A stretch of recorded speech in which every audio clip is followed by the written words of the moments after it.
This video is something that I wish I had years ago when I was looking into how to heal my childhood traumas and not really finding any information. And the information that I found was very vague. So in this video, I will share a step-by-step process that I use and that helped me tremendously in my life. People have been trying to talk me out of making this video because it's illegal in most parts of the world. And to be honest, I don't know how YouTube algorithm is going to react to this, but it's just too good not to share. And because it helped me so much, I just want to share this with others.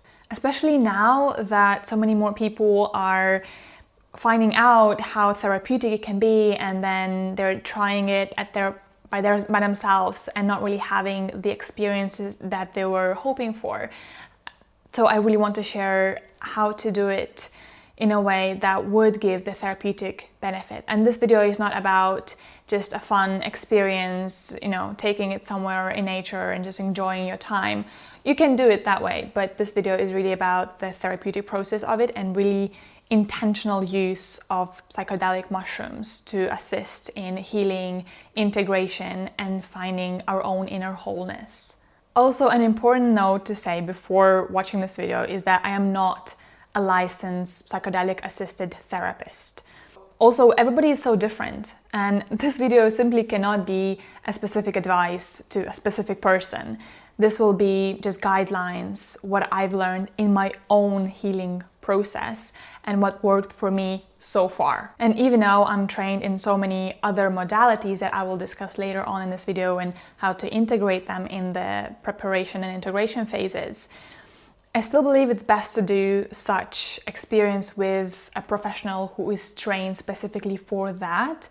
It's just that I didn't have access to it, and I think so many other people don't. So there still has to be some knowledge how to do it by yourself, though of course some precautions need to be taken, and it's not for everyone. So before we jump straight into the whole process of how to prepare and integrate and all these kind of things, I want to give a bit of background where I'm coming from so you would have a better understanding why it was so important for me. So I spent the last decade studying, practicing, and teaching others hypnotherapy, yoga, breathwork, somatic work, nervous system regulation, NLP, theta healing, and all these other things. And it all helped me so much to integrate and heal the traumas that I've had from growing up in an abusive, neglectful, dysfunctional family. And even though they've helped me so much to really overcome it and move past, I still felt an underlying kind of tension. I wasn't really easy. And only when I discovered internal family systems and then integrated that work with psychedelics did I find a major breakthrough in my healing journey. And really all my friends were like, wow, you've changed so much. And I didn't really say to anyone when I was doing the psychedelic work because I kind of felt it's not really accepted in some way. But now that time passed and I can look back and I can see what an effect it had on me, I just feel obliged to share. And also the whole IFS movement, internal family systems, it's even the whole founder, Richard D. Schwartz, talks about how it's so well integrated with psychedelics, and that's what really got me into it. So I really need to mention that this is actually what, I wouldn't say pushed into doing this work, but really encouraged. Because I had so many fears and, it's a drug and it's illegal and how can I do this by myself? And, of course, so many worries. And that's why I'm making this video precisely for that, because people have been reaching out saying, I really want to do it, but I just don't know how, or I did it and it was bad. So yeah, it helped me so much to really feel whole and integrate and find peace with what happened to me, my life experiences, and to feel such love that I've never felt in my life, and to live from that state and constantly recalibrating myself to that, because it's one to know in your mind that, everything, like the most important thing is love, or, how time is permanent and how this whole life is kind of a game. But when you experience it in a trip, in real experience, it feels real to you, and the love and everything is just so somatically experienced that I didn't do many of those trips because I didn't need to. I did a few to have the breakthrough to work on the key areas that were hurting inside.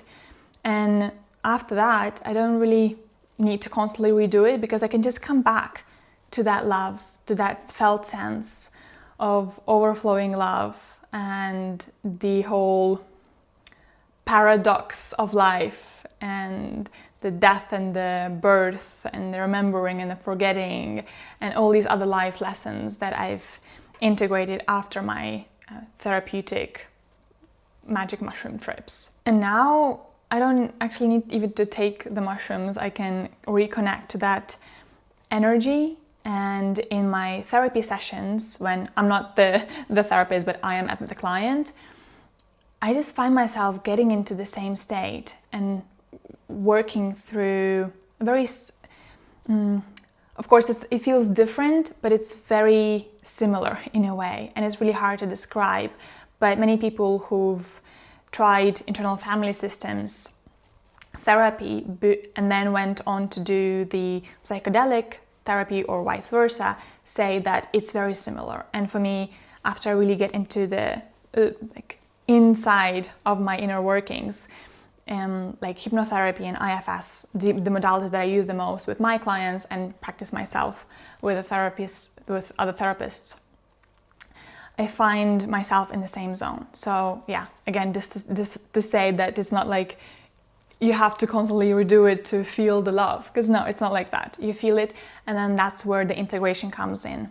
Later on I will talk about it, why it's so important to have it, because most people think it's about the journey, like the trip is the most important thing, but actually it's the integration that's more important, I think, than even the whole trip. But it's important how to prepare for it. Okay, shall we start?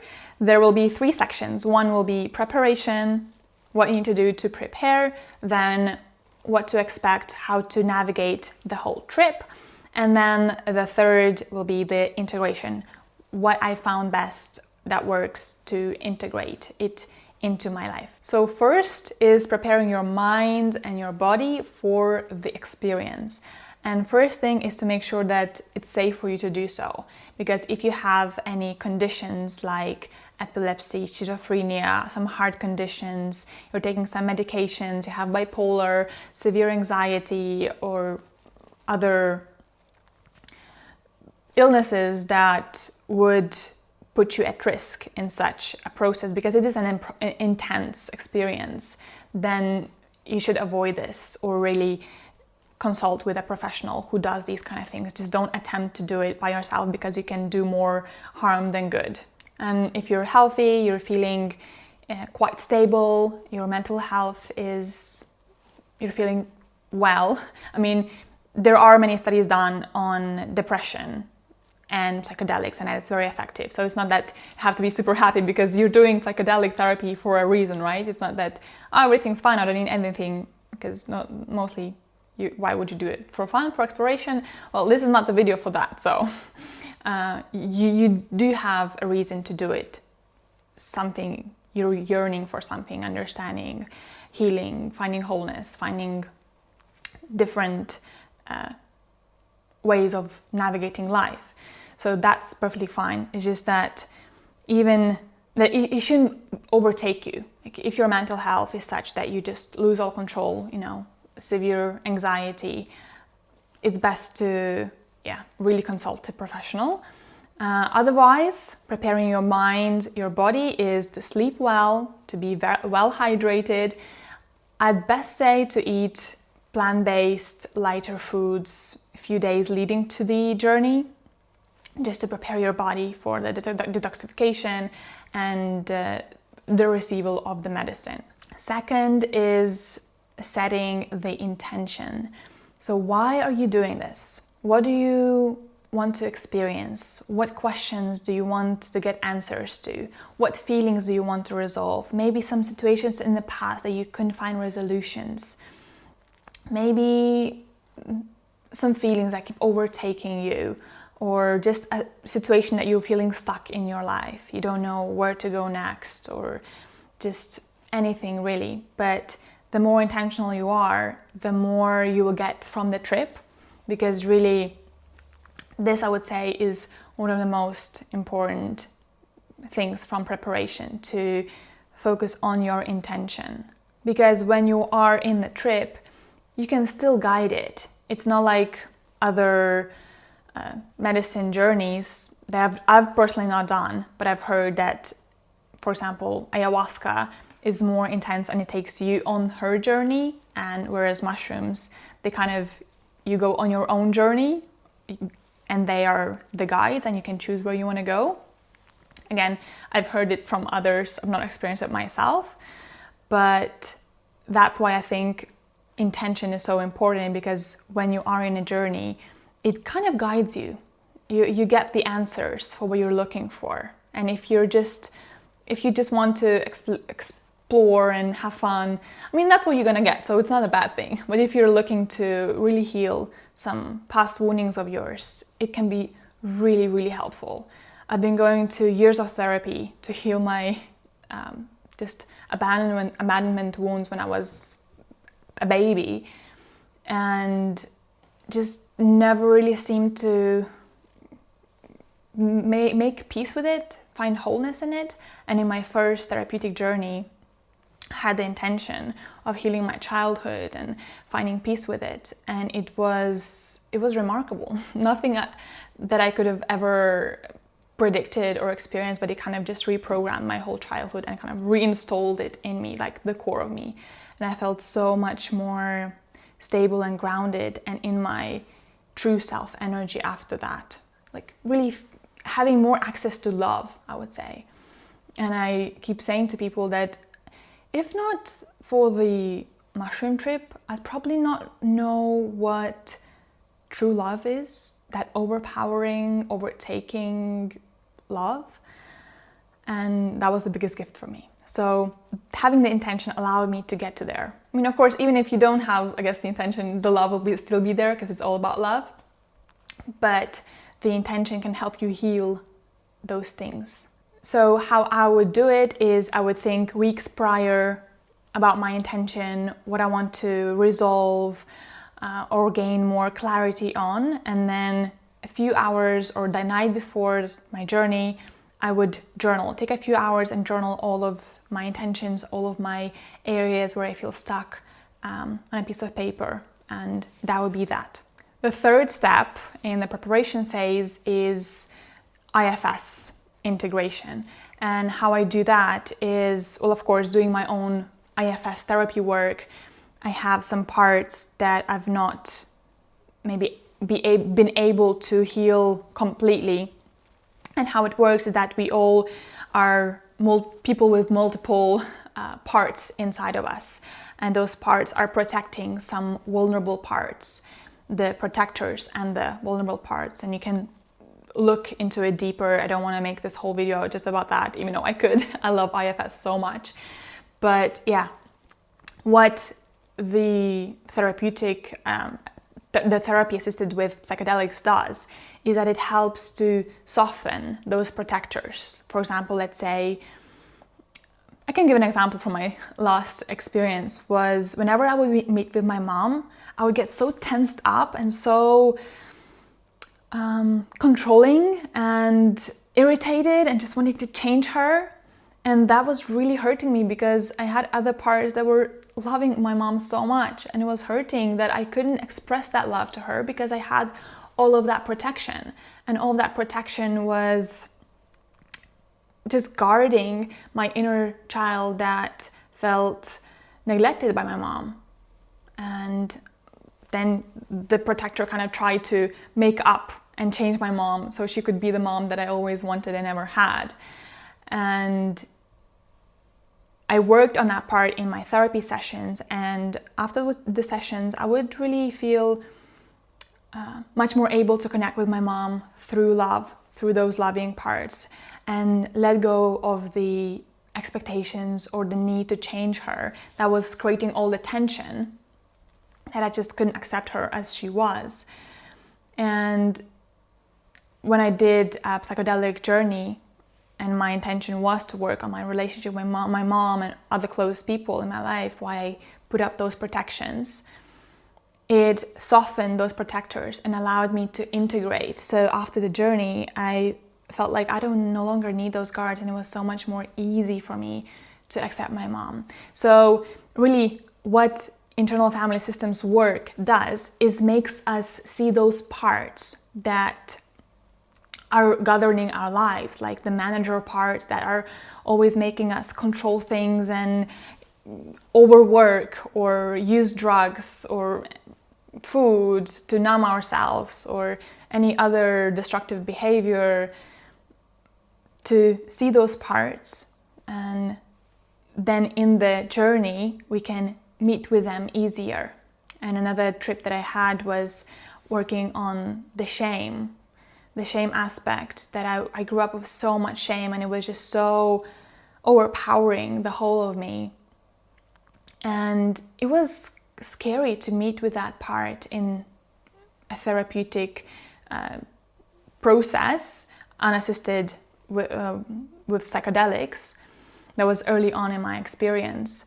And in the therapeutic journey with psychedelics, I was able to meet with that shame part with so much love and so much compassion that it just transformed, because I wasn't afraid of it. Because you see, in normal life, we don't have that capacity of love and connection and compassion and curiosity, the 8 C's of self, what the IFS calls. And I'm sorry if it sounds a bit convoluted. I'm trying to explain this step without explaining the whole model of working with IFS, so I guess it's a bit confusing. But the best thing would be actually to find an IFS therapist or someone who works on that model and incorporates that in their work, to be able to identify some parts of yourself that you can connect then with, like the anger part or the shame part, inner critic, to see what's behind it. But what's very important is to do the therapeutic work before doing the mushroom trip, so that those protectors would give you the consent of going past them. Because what can happen if you're just going straight to the vulnerable parts is that the protectors after the journey would be like, I didn't allow you to go to this inner child that's hurting. I'm the protector. I was supposed to protect her. So it's very important to get to know your internal system. That's why it's called internal family systems, because we all have like this family inside of us. It's nothing to do with our external family. It's just our own inner parts and how we are navigating life, basically.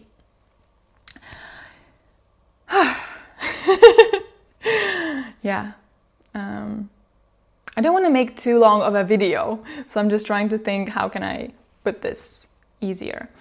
Basically, if you've never done IFS work, you could just look at your life and see what are the patterns, what are the parts that are mostly active. Maybe there's a part of you that's so afraid of relationships, and another part that really wants to get into a relationship. And you can set an intention around those parts, to explore those parts. Or it can just be connecting to your true self, because we all have that true self, that wise self, that higher self, inner Buddha, inner love, inner consciousness. There are so many names for it. And what the Magic Mushroom Trip does is expands your capacity, that overflowing love, so that in my sessions now I don't have to use mushrooms to connect to that love, because my resources got so much bigger. So that's how to do the preparation to find the intention using IFS. And another part using IFS is before the journey, before the mushroom journey. There's always some, especially the first time, some anxiety coming up, maybe some fear, maybe some doubt. That's totally normal. Just see them as parts of you. And from that true self, that wise self, you can make sure that they're understood, that you can address their fears, the doubts, and kind of prepare for it if you're, afraid to do it by yourself. Well, coming to the next step is to find someone who can be near you. And if you have any doubts, consulting with someone, you can drop me a message, and if I can do something, I will connect you to someone. Basically, calming the parts of you. And the practice of that will really assist you in the journey, because when you will meet with those scary parts of you, you will know that those are just parts of you. And when you get overtaken by anxiety or fear or terror, because there are some dark valleys in your journey, as in life, to face with the demons, with the shadows, you can know that it's not you, and kind of have that separation and that curiosity, that love. But really, it takes some practice. So I would really recommend having a few sessions of IFS to understand what it's like, so that you would be able to navigate the journey and the integration more smoothly. Okay, number 4 in the first phase is creating the environment. Environment is key. Safety is key in this process, because if you're not feeling safe, you have to be agile. You cannot go deep. You cannot do a deep therapeutic process if you have to be on a lookout.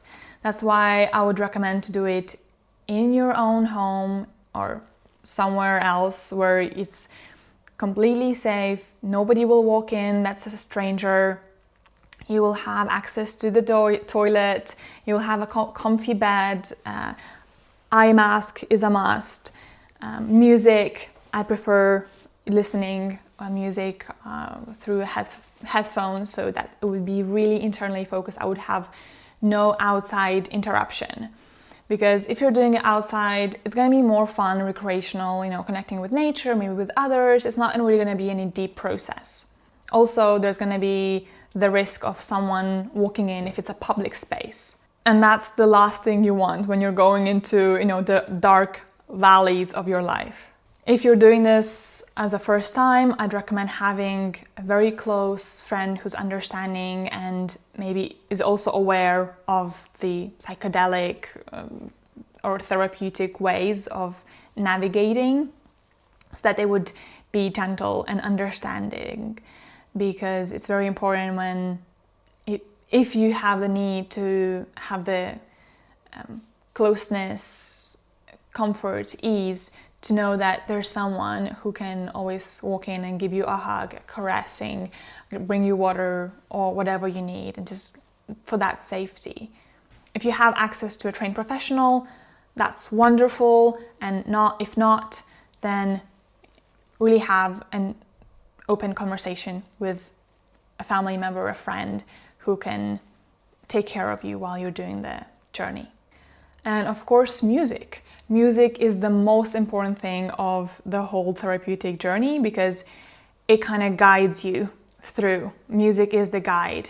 I've heard somewhere that the medicine is like water, and music is like a boat that takes you in the river. And I will share 2 of my favorite playlists not in the comments, in the notes, so you can find it. It's designed specifically for a therapeutic psychedelic trip. Now, regarding timing, I really like to do it first thing in the morning.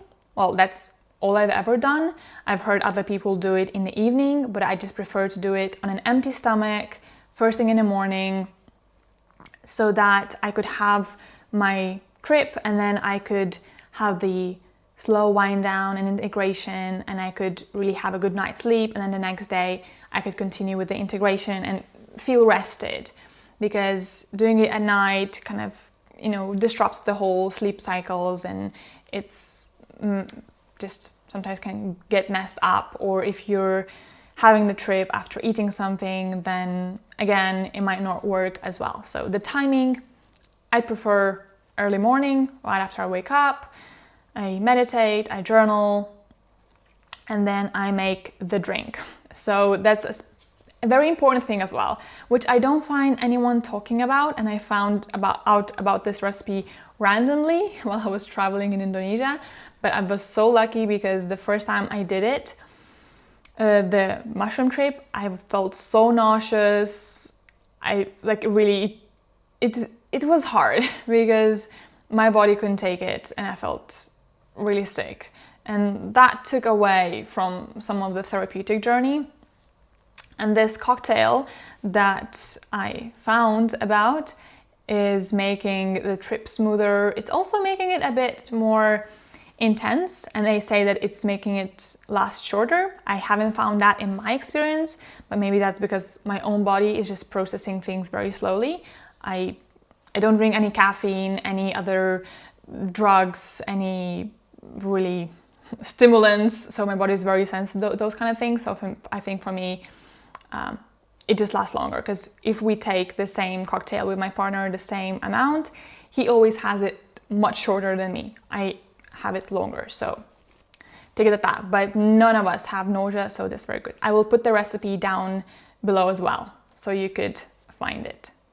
Now, how to choose how many grams to use? Well, that's a bit tricky because everybody is different. They have different body weights and abilities to process things and sensitivities. In my own personal journey, I always took 2.5, but again, it depends on the strain that you're using. So really be aware where you're sourcing them, and yeah, really take a look into that. That's something, unfortunately, I can't help you with because I'm not a provider. I did my journeys in country that is kind of legal somewhat. I mean, it's openly sold, so I guess nobody cares. So really, I can't really specify anything about it. Depending which country you are in, you should look into it yourself. Okay, let's move into the second part of the video, is the whole trip, the main part. I mean, it's not really the main part, but people consider it the main part, how to navigate that. So you've made a cocktail, you let it sit for 20-30 minutes to let it enhance the activation and make it stronger and smoother so you wouldn't get nausea. The recipe is down below again. And then what I like to do is, of course, my room is already set by that time. I have my blindfolds, I have my cozy bed, I have all the blackouts in the room, the curtains. I have my person who is in the other room. I have my playlist ready. The one, you can choose the one that I put down below or find another one. I have my charged headphones or earbuds. I have some water. I have a journal by my side. So what I do, I drink the cocktail and I immediately put on the music. I then spend a few more minutes looking at my intentions, maybe write something more, what I'm feeling, and just meditating a little bit, taking some breaths. And when I feel it's starting to kick in, I just lay down, listen to music, and surrender. And that's the first key step, is the surrender. And that's why it was important to do the check-in with your parts. Maybe some parts are feeling agitated or fearful, doubtful about this experience, to calm them down.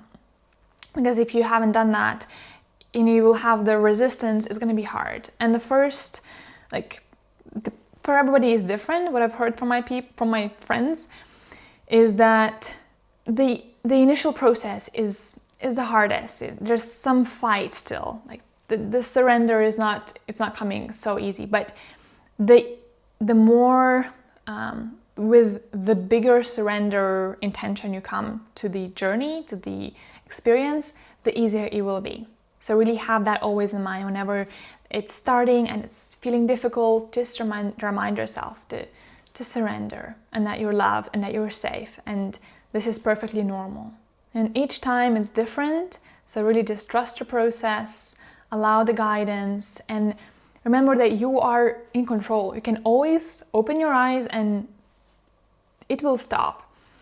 I mean, not completely, but you can, if it's getting too intense, you're you've accessed some traumatic event from your past and it's too much overwhelming for you, you can always open your eyes, call your person, have some grounding breaths. And once you open your eyes, immediately your whole attention goes outward rather than inward. So it will immediately be easier. And that's why when you're doing the journey somewhere in nature, you will just admire the nature and it will be amazing, but you will maybe not have some internal shifts going on, reprogramming your traumatic pasts or stuff like that. And a lot of times we have so many realizations and revelations and insights during the journey, and after that we think, oh, we'll definitely remember that, it was so important and I cannot forget that. But because there are so many, it does fade out. So I find it's a good practice, maybe not while it's at the core intensity, but as it's dimming out, to drop some notes or a voicemail to remind you of that. And I don't always do that because I find I quite remember, but I've heard from many people that they really like to write down what they're going through as the trip is less intense. And if you're feeling overwhelmed, it's too much, always have a banana or some dates or whatever by hand to snack on, because if you're doing it in the morning on an empty stomach, you might get low sugar, and food can help you reground and ease off the intensity. And if you've done the work before on your parts using IFS, you will meet some of those parts in the journey, in the process. So you can acknowledge and see what's behind it after the trip, so you could integrate it easier. Okay, so moving on to the third part is the integration. So like I said before, people think that the journey is the key thing, that you get reprogrammed, but actually it's just a catalyst that then helps you to transform in your real life. So it's actually, the trip begins when you come back from the trip, because then you have all these realizations. Like in my last journey, I had the feeling of what it's like to take the last breath of your life and to look back at your life and see how you lived and how everything connects and what was actually the most important thing. And coming back with that feeling, with having felt that is when I live with a knowing of what is actually important. And that's when all my relationships changed, because I looked at them from this lens. But I had to consciously keep reminding myself that, okay, how do I want to live? That in my last breath of life, I would be satisfied with this level of connection and this level of intimacy and trust and compassion. So that's where the real change happens. But you get the experience, you get the felt sense of love, of last breath of life, of what it's like to be curious or engaged, or what's meaning to you, or belonging, love, all these topics. And then it's up to you how to integrate them into your life. So it sometimes takes a few hours to just write down all that you've experienced. So really don't rush yourself. This whole therapeutic process, for myself, I spend a few days prior preparing, thinking about it, setting the intentions and clearing the days, and then 2 days integrating, so I could really spend the time to integrate what I've learned and practice it in my life. And also after the trip, you're more flexible in your brain patterns. You can easier shift. So it's very beneficial after the trip to use that plasticity to do meditation and other methods that help you really feel grounded, because it will become easier. Like once you kind of integrate those pathways, it will be easier for you than after to continue doing them. I hope it makes sense. So as you feel the effect is dimming down, you can start writing some notes. And then spend some time, no rushing, playing some ambient music, writing down all that you've experienced, contemplating. And when you feel ready, you can start sharing it with the person of your choice. And I find that very important, because if it's just me integrating, it's not as profound as when I share it with someone else. And I'm very gifted to have that someone else who understands. So for those who don't have a person who've been through maybe a similar experience, it might be hard to understand when you say, you know, I realize that everything is love. They'd be like, yeah, nice, you know, you might get the backlash. So really be careful with whom you choose to share it with, because it can, by not understanding your experience, make it alienating a little bit. But I find really helpful to share with my person, and then after I process it with him, I share with my other friends that I trust and know that they will understand. And what this helps is to integrate it into real life, because in the journey it feels like a game, everything is so easy, but then actually in real life it's not that easy, you know. And really bringing the knowledge, the wisdom, the felt sense of it into real life, that's where real magic happens. So the integration doesn't happen by itself. Like in some cases it does, of course, alter you, but there's still the need for your own intentional change. Small steps of, okay, maybe you need to set boundaries with some people. Maybe you need to check in with your own internal state, where you are putting those protections on your heart. And after my trip, when I met with my mom, it was much easier to meet with her, but I still felt, right when we met, that protection coming in, but it was very easy to see it and ease it up by remembering what it's like to be in the love, in the state of self. So it still requires me to keep checking in, like, oh, is my protection on? Is some expectations coming in, or am I in love? So really checking which state I'm in. So that still requires my own mindfulness. So that's why I really love having a few days after the journey to have nothing planned, and to really just allow myself to live this life in a new way. Now, when it comes to internal family systems integration, what I really love is to reconnect with those wounded parts. For example, if in my journey I experienced myself as a little baby who wasn't taken care of and totally neglected by her parents, then after the journey, I meet with that child again, and that part of me, because it's still part in me, the neglected baby.